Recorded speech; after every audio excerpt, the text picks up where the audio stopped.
بسم اللہ الرحمن الرحیم۔ السلام علیکم۔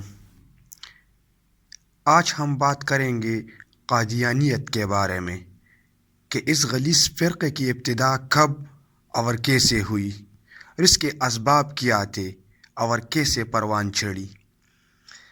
عزیز بہن بھائیوں، جس طرح آپ جانتے ہیں کہ آج کل مسلمان بہت سے فرقوں میں بڑھ چکے ہیں، لیکن اس کے باوجود تمام فرقے کم سے کم ختم نبوت پر ایمان رکھتے ہیں۔ قادیانیت ایک ایسا غلیظ فرقہ ہے جو کہ محمد صلی اللہ علیہ وآلہ وسلم کو نبی تو مانتے ہیں لیکن آخری نبی نہیں مانتے۔ اب ہم آتے ہیں کہ اس کی ابتدا کیسے ہوئی۔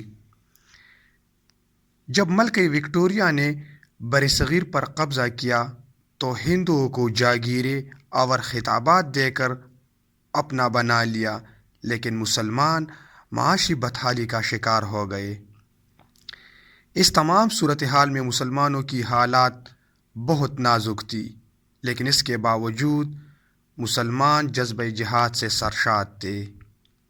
ابھی ان میں جذبہ جہاد زندہ تھا، جس کو ختم کرنے کے لیے برطانیہ کے لیڈروں نے لندن میں جمع ہو کر اسلام کے خلاف منصوبہ بندی شروع کر دی۔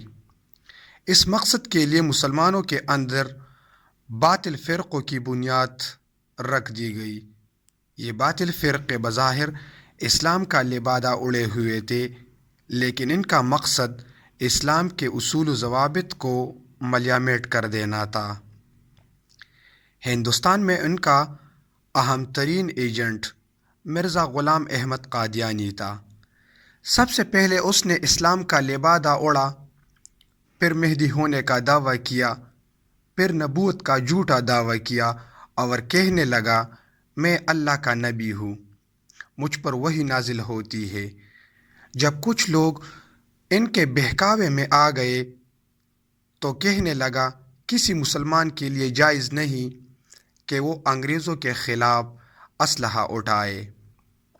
انگریز زمین پر اللہ کے خلیفہ ہے اور ان کے خلاف کوئی کام کرنا جائز نہیں۔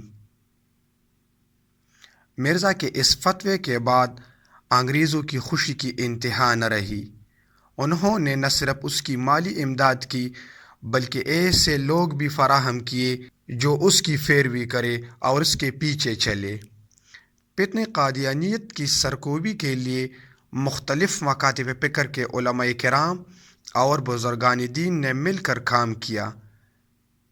ان میں مولانا احمد رضا خان بریلوی، پیر سید مہر علی شاہ، پیر سید جماعت علی شاہ، مولانا عطا اللہ شاہ بخاری، مولانا شاہ احمد نورانی، مولانا عبدالستار خان نیازی، مولانا عبدالحق اور مولانا سید محمود احمد رضوی وغیرہ شامل تھے۔